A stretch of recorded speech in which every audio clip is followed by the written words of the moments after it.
so you got to hear it all.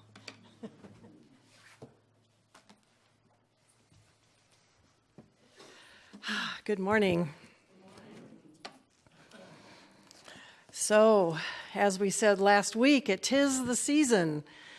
And we were talking last week about the fact that it is the season for light and joy, to be jolly, the season for love. But it also tends to be the season when the days get shorter and the nights get longer. So it is the season for darkness at times. And we had cloudy days, so it was seemingly dark for a couple days this week. And so I know some people experience what is called SAD, or seasonal affective disorder, or something along those lines. I think when that kind of thing happens, and at this time of year, we tend to resist the darkness. And one of the things we do to resist that darkness is we go into daylight savings time, which I know you all really wanted us to do that week. We changed the clocks. We also put up a lot of bright lights. We like to bring in as much light as we can. But why do we resist darkness in general? Well, I think that in our race consciousness, and that's what Holmes refers to when he's talking about sort of the way that our society around us thinks. So in our race consciousness, we have a lot of negativity connected with darkness. We see darkness as being scary. It's the time of day when bad things happen. We talk about our darkest hour. And often when we are feeling depressed or down, we consider that as being in a dark place or in a sad place.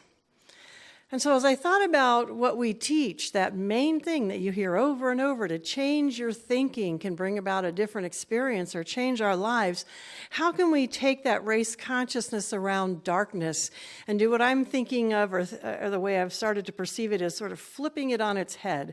How do we think about darkness in a different way? So I asked the Healing Consciousness group this last Thursday, I said, what good comes from darkness?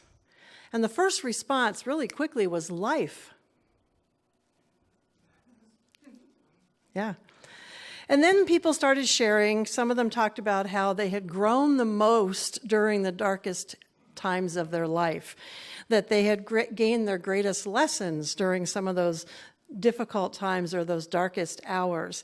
And as that discussion continued, we started to realize that once again, we were equating darkness with difficulty and hard times and sadness and depression.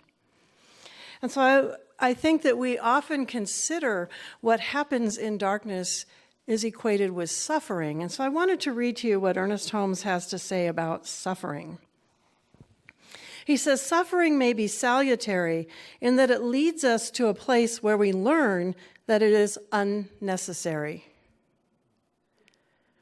So again, that idea is that we might be able to make use of that suffering because it brings us to that place where we all of a sudden realize we don't need to suffer. It's not necessary to suffer. We shall cease to suffer as we more and more comply with the laws of the universe.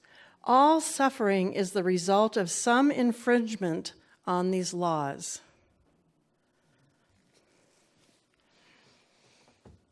So notice how he did refer to the fact that we can learn through suffering, and it's always a good idea to look for that lesson within any experience that doesn't feel good, but that suffering itself isn't necessary. And yet we have come to equate suffering with darkness and darkness with suffering. And I believe that that's a good part of why it is we start to try and resist darkness, because we don't want to suffer. So can we have darkness without suffering? Go back again to that question of what good, what gifts come out of darkness, and think about a womb. Think about a cocoon.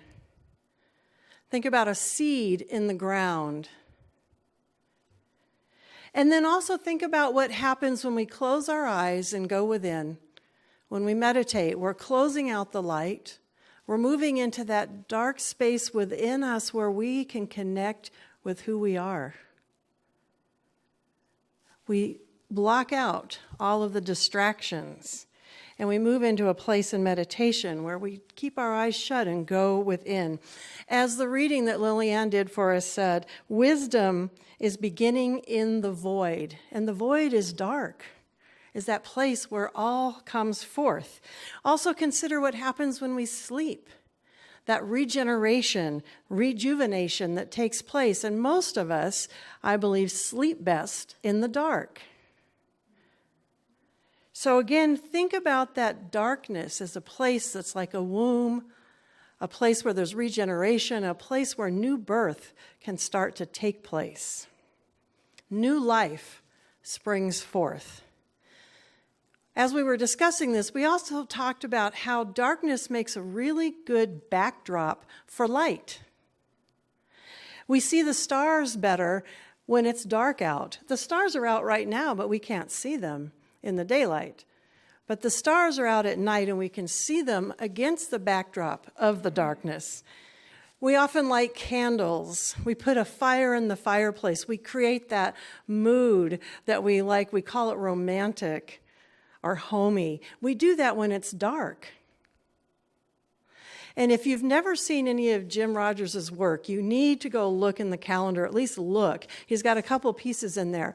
Most of his photography takes place at night, and it shows the galaxy and the stars, and it's absolutely beautiful. His creativity takes place in the dark, and it brings out this amazing beauty that a lot of us are sleeping through. So I do encourage you to go look and see what he creates. But again, I think it is that idea that somehow darkness and suffering has to go together that causes us to try and avoid it, to stay away from it. And so if we change our thinking about what can happen in the darkness, if we can move into a place of appreciating what grows there, what can be gestated there, what can become new life for us there, then we can do what I started to picture as snuggling up into the darkness. Just imagine how you like to snuggle up under the covers or in front of the fire and get cozy in the darkness. You can still see the light. You can let your light come out more, but allow yourself to feel cozy in darkness instead of thinking that you need to suffer there. So what tools then do we have that will help us to move into that place of finding that rebirth, that newness, and that snuggliness that takes place in darkness? How is it that we can disentangle the idea of suffering from darkness? And how do we clear ourselves or heal ourselves from those experiences that we have defined as suffering or that might still be causing some level of suffering in our life? And then, what role does the F word play in doing that? You know the F word I mean, forgiveness. Forgiveness. Catherine Ponder, in her book, The Prospering Power of Love, says, when we hold resentment toward another, we are bound to that person or condition by a cosmic link, and forgiveness is the only way to dissolve that link and be free. And like I said last week, that the Science of Mind magazine is focused on forgiveness this month. And they're actually in the bookstore now. So if you need to pick one up because you don't get it, this is full of different articles related to that topic of forgiveness. And so I'm sure everyone here has heard that forgiveness is good for you. That forgiveness is one of those things that we do for ourselves, not necessarily for the person we are forgiving. You heard that? Okay. Many spiritual traditions teach the importance of forgiveness. And I do want to say, we also brought this up in our discussion in the Healing Consciousness group, that when we're talking about forgiveness, we're not talking about condoning bad behavior. We're not talking about allowing people to walk all over us. We're not talking about accepting in our lives things that don't serve us. We're talking about something else that we have been told is good for us. And I have read that over and over, and I get it up here. I'm like, okay, forgiveness is something I'm supposed to do, but I have to tell you, I'm forever thinking, how? How do I forgive someone? What do I do? Someone called me the person doing instead of being this week. Well, okay, I want to know how I do it. How do I do forgiveness? I was like, where is the forgiveness switch in me that I can go, boop, okay, you're forgiven, and I feel the benefit of having done that peace that I'm being told that I will experience when I forgive someone. Where's that switch? How do I do it? Because I find often if I just say I forgive you or I forgive this person, it might feel okay for a while, but then I find some of those resentments start to build up again. I might feel some of that anger again. And it doesn't feel like it's solved the problem the way I feel like I'm being told forgiveness should solve the problem. Well, last week I talked about keeping it real at this time of year and using REAL as an acronym for realizing and releasing expectations, moving into appreciation or gratitude for what is, and learning how to love and bringing more love into our life. So as I thought about that releasing of expectations, again, what role does forgiveness have in that process? Or what role does releasing expectations have in allowing forgiveness to take place? Because as you think about it, those thoughts, those ideas that I asked you to bring up last week, so even now if you weren't here last week, what is a situation or a person that you might think you could benefit from forgiving in some way or another? And as you think about that, isn't what is causing you to feel that way an unrealized expectation? Isn't it something that you thought they should do, some way they should have treated you that didn't happen? It's an unfulfilled or unrealized expectation.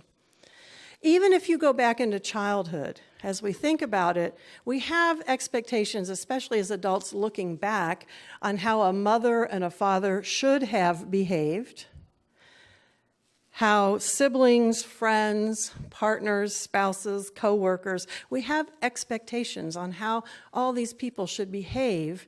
And when they don't, we have that unrealized expectation.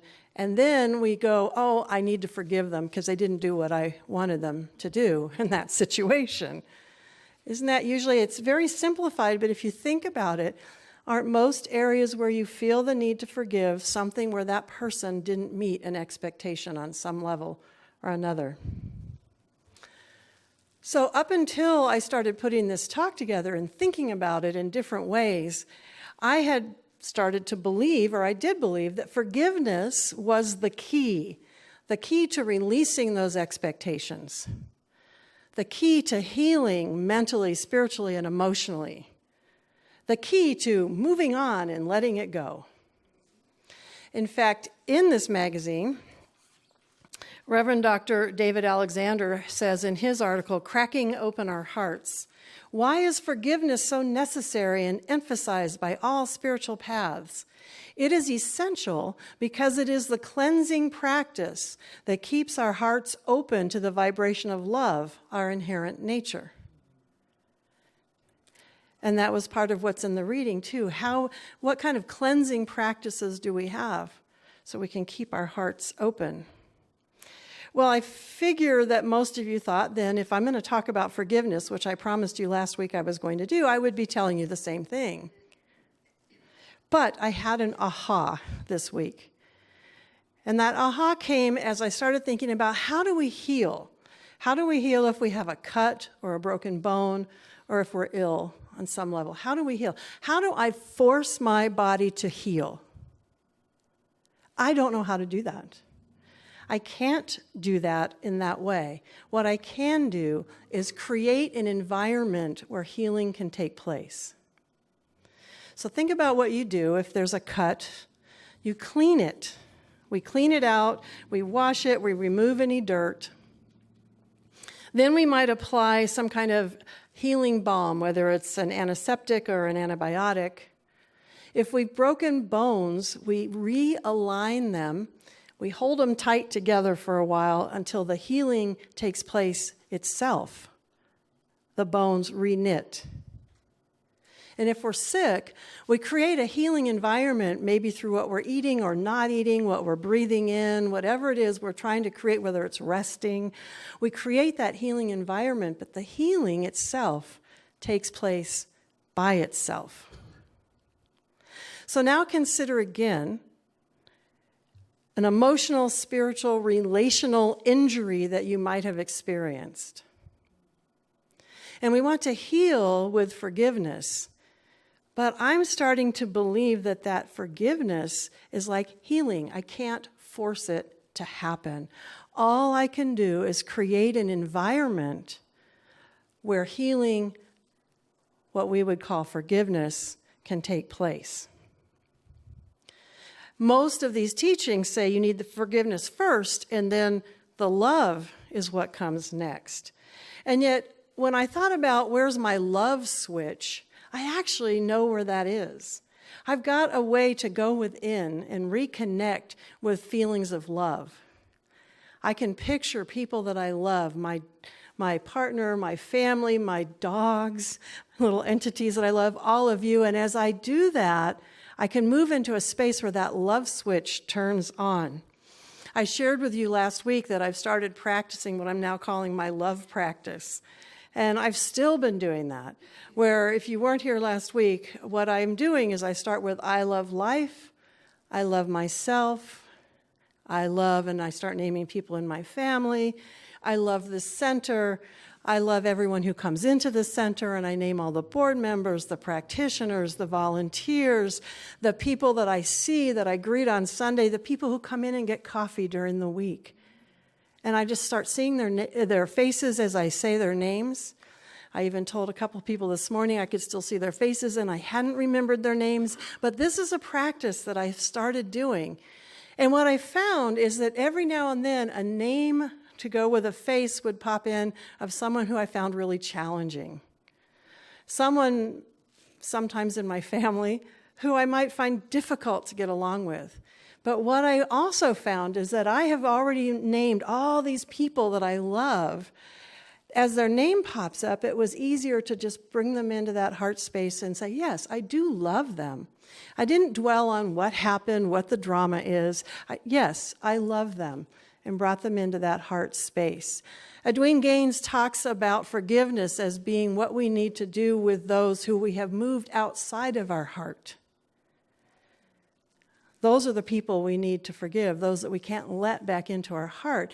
And so what I realized is that as I do this love practice, it's easier to just bring some of those more challenging people into that heart space and just surround them with love. And then what I found is that forgiveness is just kind of happening. It's a byproduct, essentially, of me doing this love practice. That love is the healing balm that we put on these injuries. And that as I go within, and I might have to bring that person back in, it's like setting that broken bone, getting them back in alignment with the love that I feel. And I might have to wrap it real tight for a while with some extra love to hold it in place until that healing process really takes place and it's knitted back together. Ernest Holmes says in the Science of Mind text, a thought of love is always healing.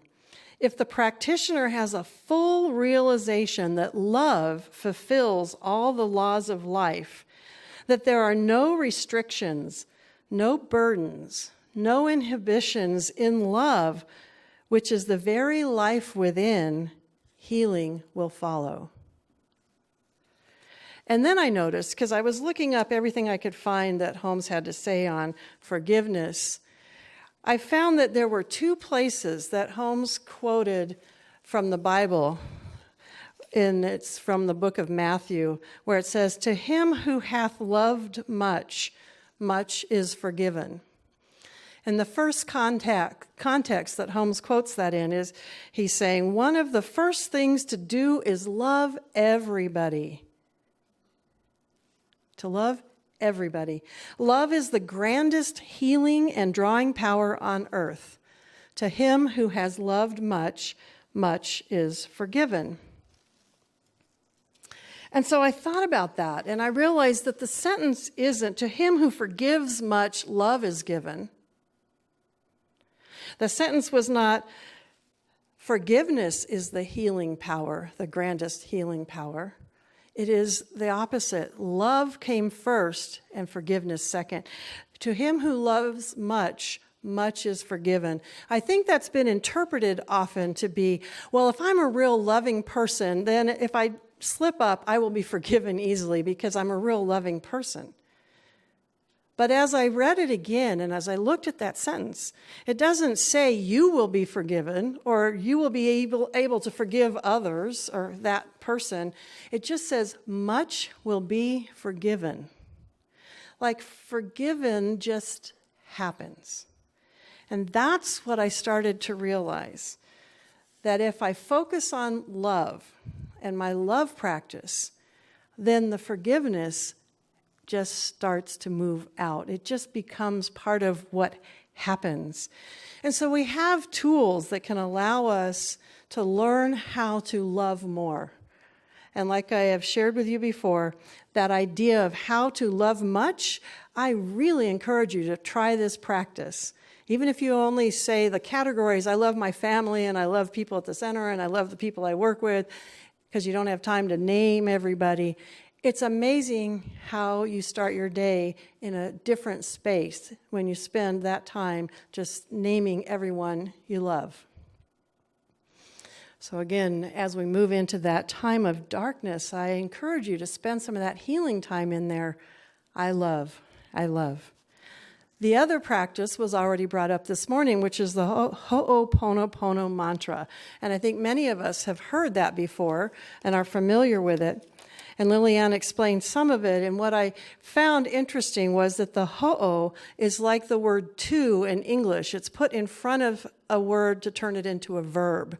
The pono part then becomes the verb. And she mentioned some of these things. It means to put right, to put into order, to correct, revise, adjust, amend, regulate, arrange, rectify, tidy up, make orderly, or neat. And so that's what we're doing as we're moving into love, as we're thinking about our thoughts and how they're moving through our lives. And the way this ancient practice was used is family members would be called together every now and then by their elders. And especially if there was something going on that needed to be cleared up in the family or between people. And they would guide them through this process where people would share whatever they felt was the transgression that took place. It would be discussed. And family members were expected to work through this, to not hold on to who was at fault, but to really seek through this process to find resolution. During the process, there would be times of silence for reflection. Several times, it said, that they would go into silence to reflect on what was happening. And eventually, they would move into a place where everyone's feelings had been acknowledged, and there could be either what they called confession, repentance, or forgiveness. And so the phrases that we use for that we have been taught, are part of this Ho'oponopono prayer. I'm sorry, please forgive me, thank you, I love you, are part of bringing people back into alignment as they're working through a process with someone else. And as the person in the reading that was interviewed said, he was playing with moving them around in different orders. And so again, I thought, let's flip it. I love you. Thank you. Please forgive me. I'm sorry. And as I thought about it in that order, I realized that probably would become, I love you. Thank you. There's the appreciation. We don't even need to say, please forgive me. We can go to, I am forgiven. It is forgiven. It's done. The I'm sorry, play with it. See how it works. It's a tool. But what I have come to discover is that moving into love, moving into that love and appreciation, helps me then to just allow forgiveness to take place. Now, one of the things that he said in that reading was, when I say I love you, do I really feel it? Do I really mean it? And so, like I said, one of the things I've discovered is as I'm saying I love all these people that I really do feel a strong sense of love for, it's easier to pull in those few that I might have challenges with. And then I also heard this, or I didn't hear it, I read it on Facebook and I thought this was perfect. I love you. No, I might not know you, but if folk can hate for no good reason, I can love. So just think about that as we shift our thinking and what we want to put out into the world. Love. However we practice it, how we can bring it into our lives. And then I can say that forgiveness is not the pathway to love. Love is the pathway to forgiveness. That, for me, is something that I found I could work with. And then, one final thought that came up as we continued to discuss this and as I was thinking through it this week. As we practice love, as we release those expectations and we move into appreciation, remembering that we're not condoning bad behavior. We're not letting people walk all over us, but we are focused on shifting who we are, because that's the only place that we can start to make those changes. We can switch on our love switch. And I know there are times I can be very stubborn, and I'm like, I'm not going to do it. I know I can, but I'm not going to do it. But when I do, and as I've been doing this practice every morning, it's much easier if I'm challenged in the day. Wait, I love this person. All the details are not important. I love this person. Now, I'm going to move forward. And ultimately, what we come to realize, and what I've come to realize, is that there's nothing to forgive. There's nothing to do. Forgiving becomes a moot point. Once the healing's done, forgiveness just happens on its own. And as we continue then into the season of greater darkness, as the nights get longer, I'd like to suggest that we think about consciously snuggling into that darkness. Just snuggle in and enjoy some quiet, restorative time. Enjoy some time where you work on bringing things into alignment and just wrapping them up in love. A lot of love. Applying that healing balm. Creating that environment where healing and forgiveness can take place. So much so that eventually you realize that there's really nothing and no one to forgive. And so it is.